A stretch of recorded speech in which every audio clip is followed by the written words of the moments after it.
Hey, what's up, everybody? This is your Cosmic Homegirl, and I am doing the weekly forecast for you guys for March 24th through the 31st of 2019. So, this is the very last week of March. So, we are wrapping up this month. We're wrapping up a couple of things actually this week. Thank goodness.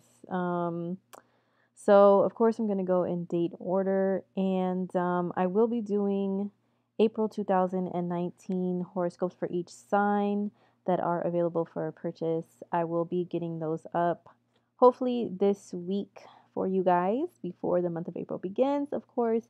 I usually go into detail for each sign, for each transit in those horoscopes so you guys can know how they further affect you like on a deeper level, because these weekly forecasts that I do are just general for all of us, like what the energy is like in the air.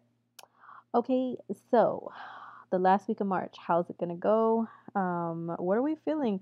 Well, we are still in a phase of the sun in a conjunction with Chiron. And once again, Chiron is an asteroid. It's nicknamed the Wounded Healer. So it's about where we have like kind of a soft spot of, something that could be kind of painful, kind of sensitive, and there's deep healing that's involved. So, with the sun still highlighting this, there are still like some things that are coming up for everybody as far as like something that needs to be healed, something that we're very sensitive. This is still very sensitive. This week is very sensitive, okay? Because we still have this conjunction here. The sun is moving away gradually, of course, but I would still count it, up to the sun being like at 9 degrees, 10 degrees of Aries as still being affected by Chiron. So there's still some sensitivity there. And of course, Aries is a sign of I am, and this is who I am, and my identity. And so people are very sensitive. They're very sensitive about picking sides and picking teams and who they are and who they represent, and looking at people like they're the enemy. But it's more like in a very sensitive, protective way. It still has that Aries fire, but it's also very protective. I've noticed people are really just super jumpy about stuff like that these days. Um, People like assuming that everyone is trying to pick sides and pick teams and, fight the enemy, and not everybody is doing that, okay? Not everybody is trying to, stir up some Aries drama like that. But hey, this can provoke stuff like that. We still have also Mars making a trine aspect to Pluto and to Saturn for the most part. We're still in that this week for at least, like the first half of the week is still pretty strong. I did talk about this last week. This is Earth energy. Earth energy is about hard work and determination and dedication. And these two planets they're about that work too. Pluto is like having laser sharp focus and tunnel vision and going after whatever you want, and you feel like it's life or death. So therefore you don't want to let anything or anyone stop you. And then Saturn is about, slow but steady, um, working towards something, towards goals, and having a plan and saying, okay, this is what I'm going to do, and just slowly plodding along to do whatever you have to do. And so Mars is action, and it's also an earth sign Taurus, which is about having a plan, executing that plan, and being all about the quality of the work being done. So a lot of people are feeling this and tapping into this with their work. Um, However, we are still in a very heavy Mercury and Neptune conjunction this week, and Mercury is slowing down. So, Mercury is the planet that rules our communication. So, that means even text messaging, even DMs, anything on social media that you do to like keep in contact with people. All of that is ruled by Mercury. Even the devices that you use, the apps that you use, those could be Mercury as well. So because of that, Mercury conjunct Neptune, oh my gosh, it's in Pisces. Neptune's a ruler of Pisces. Yo, the emo energy is just it's off the chain right now. Oh my gosh. I can't tell you guys like how many people not just regular people, not just people that I know, but I mean, even like celebrities or public figures that I follow, YouTubers, everybody are just like tweeting or posting about how much they want to just cry out of nowhere and how sensitive they are. Maybe not 100% of every single person on the planet is feeling like this, but a lot of people are like feeling kind of emo right now with this because it is very sensitive. And Mercury is our thoughts. And so it's retrograde, which can mean going back in memory. So a lot of people are having memories of times where they felt like they were the victim. Pisces energy can deal with victim savior stuff. Okay. So a lot of people are thinking back to that.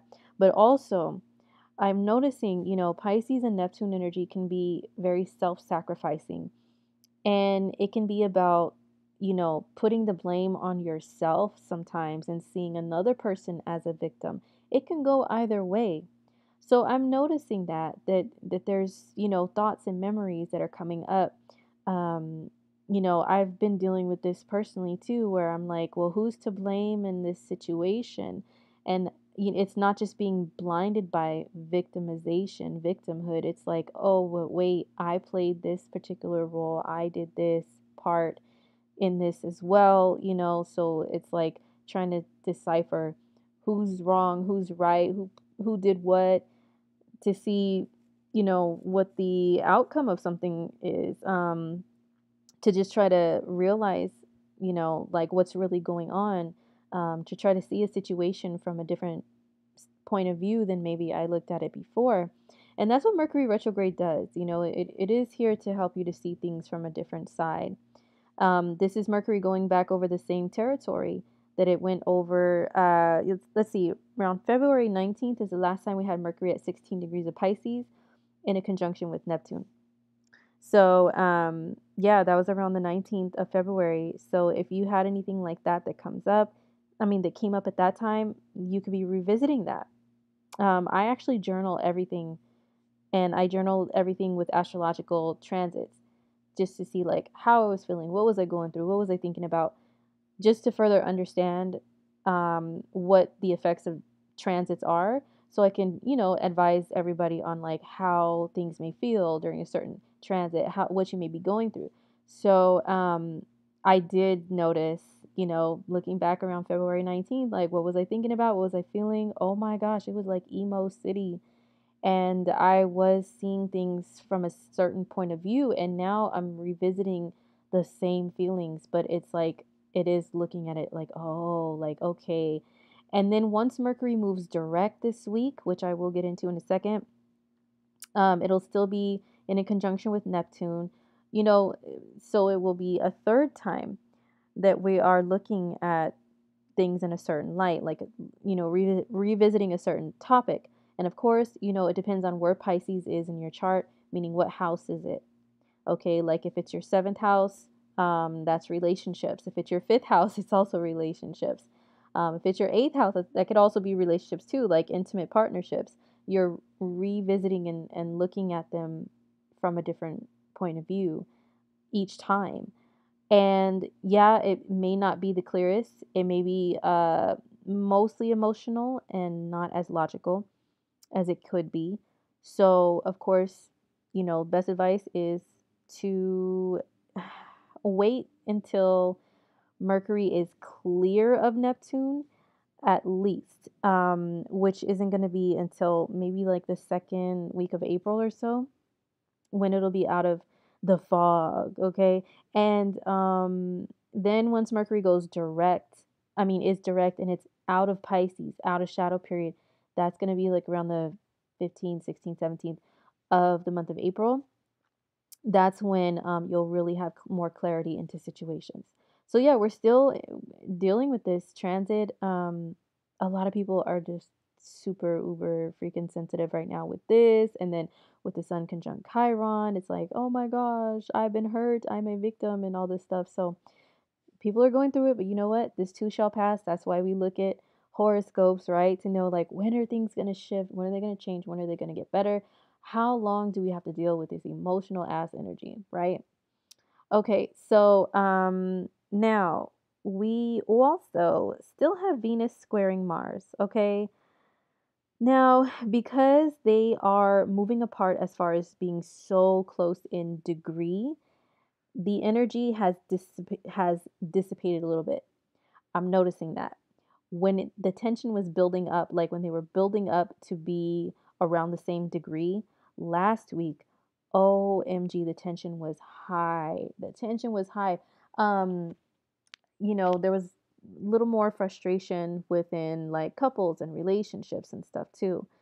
And like I've been talking about this the whole entire month about like the inner conflicts people have been having with themselves over their masculine and feminine sides. So this is fading out this week a little bit. Okay. So now let's talk about some new energy, right? Let's get some new energy in the mix. So on the 26th, this is when we have Venus moving into Pisces. So this is good news. For the most part, Venus is exalted in the sign of Pisces. That means that she performs pretty well in this sign. And I think the reason why they say exalted in Pisces for Venus is because Venus is about love, right? I mean, she represents a lot of other things too, but for the love part, Pisces energy is about unconditional love. Pisces energy can really love unconditionally and just not really see all of a person's flaws. They try to like gloss over them and think, oh no, they're still the greatest thing ever. You're still the greatest in my eyes. And that's the key phrase there, in my eyes. Pisces sees what they want to see. So they will put someone on a pedestal. They will put them in this light, this like the vampire dude. What's that movie? The vampire movies everybody was crazy about like maybe 10 years ago. Twilight. Like dude on Twilight and he's got all this glitter and sparkles on him and stuff. You know what I mean? Like that's how Pisces people and Venus and Pisces, placements in Pisces can view other people like la like they're just the most beautiful thing ever with glitter and sparkles and gold on them and they can do no wrong. That's how Venus and Pisces loves, okay? Now, if you have Venus and Pisces and you love a little differently than that, check the house placement, check the aspects, okay? But just Venus and Pisces by itself, I think that's why it's exalted because it just loves unconditionally and just gives, you know. Venus and Pisces, what is this vibe going to be like for us? Let's see. Venus is going to be in Pisces for about a month, I believe. Let's see. Let's look at the month of April. Yeah, Venus goes into Aries. Okay, like around the 19th, the 20th.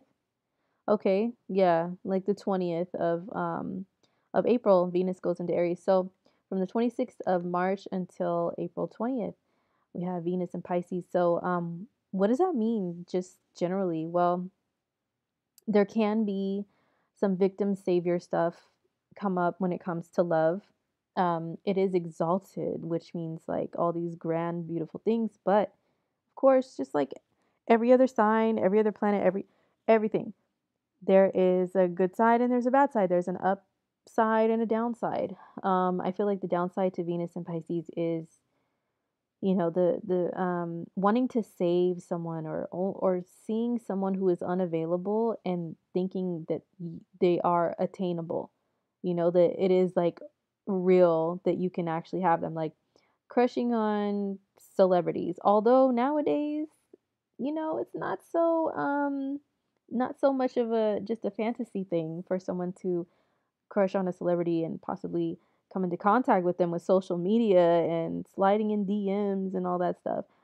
People are a little more easily accessible, but in reality, like the average Joe Schmo or the average Jane Doe, daydreaming about a certain celebrity, it's not gonna make it happen for them realistically. Um, Chances are that it won't. So Venus and Pisces can kind of like make people really just excuse me, daydream about someone that they know that they can't have, but they're like, no, I believe that I can. I believe in magic. Um, Pisces does rule magic, and Venus and Pisces can have people believing in some magical stuff when it comes to love and actually making those things happen for them in real life. Yes. But it is about fantasy and escapism. So, and Pisces rules the oceans. So, yeah, Venus can be what we enjoy, so it can be a good time to enjoy some time by the ocean, some time just in water, connecting to water, connecting to spirituality. But listen though, I feel like Mercury retrograde, it did a lot of people, I'm going to be honest, are saying this is one of the worst Mercury retrogrades ever. A lot of people, read them saying that. I've heard people say it. I've been saying it. My friends, especially all my Pisces moon and rising and sun friends, we've all been like dying for this Mercury retrograde to end because yeah, it is. Woo. Um, but I think Venus stepping into the realm of Pisces is going to help to kind of, she's going to be like, hey, what's going on in here? How come everybody's so sad? We're supposed to be enjoying Pisces stuff. Let me fix it. Let me fix whatever's wrong, and that way we can just enjoy ourselves and not be so emo, you know? So yeah, I feel like that's what she'll do. Now, you guys know I like to cover fashion and style and colors and stuff like that too, and art. Venus rules all of that stuff, and when she shifts into a new sign, we will see more of a prominence. That's is that the word? Yeah, of certain colors and styles come through. So Venus and Pisces, like I said, Pisces rules the oceans and the water. So mermaids and Pisces rules fantasy. So mermaids, unicorns, all of that fantasy stuff. You'll see more of that. Makeup looks that are like super out there, that look more like movie makeup, theatrical makeup. The looks that are more creative, where you draw little like pictures of things on your face and not just do regular schmegular makeup, which is like just a basic look. It's more of the creative stuff, like super creative stuff. As far as colors, Pisces, I feel like all the colors of the rainbow because it's the last sign on the zodiac wheel. And it is a sign that rules art. And artists use all different kinds of colors. They'll use all colors. But also, I feel like an aquamarine type of color could represent Pisces because of the water energy and it rules the ocean and stuff like that. And what else? Pisces, I feel like another color is like indigo because that's the color of the crown chakra, and the crown chakra, it is highly intuitive, and Pisces energy is highly intuitive. It does rule channeling, like channeling messages from quote unquote beyond, and like your loved ones that have passed on, and if you believe in any type of like angelic realm and stuff like that, that's all ruled by Pisces.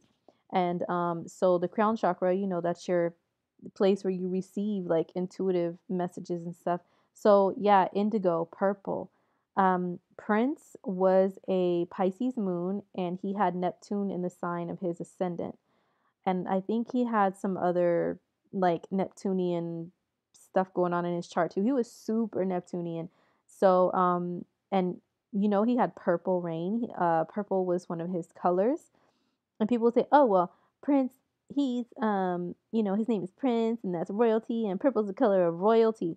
Yeah, I guess or whatever, but it's also a Pisces color. So that's why. And he was very much connected to all that third eye stuff and chakras and everything. So, yeah, purples will come out more, mermaids, all that good stuff. So, what else can I say about Venus and Pisces? She's very dreamy. She is in La La Land all the time, so people will be enjoying anything that takes them off into La La Land. Um, yeah, so she makes the shift on the 26th of March, and she's gonna be there through like the majority of the month of April. So I will be sure to cover her transit on Instagram. So follow me on Instagram under Cosmic Homegirl. That is at Cosmic Homegirl, just as it is. And I'll be covering a little bit more. And yeah, stay tuned for the monthlies too to see what her transit does for you personally. All right, so on the 28th, this is when Mercury goes direct. Hallelujah. Oh my goodness. I can't wait, you guys. Now, remember what I said though. Remember what I said before, okay? Mercury, it will be going direct, okay? But look at It's still at 16 degrees of Pisces in a conjunction with Neptune, Mr. Confusion over here. So everything is not going to be the snap of a finger, all the way clear. Okay. Um, we'll still be more susceptible to being super emotional and thinking more with emotions rather than logic. We will be more susceptible to losing track of stuff, losing track of our phones, of our, credit cards, our keys, time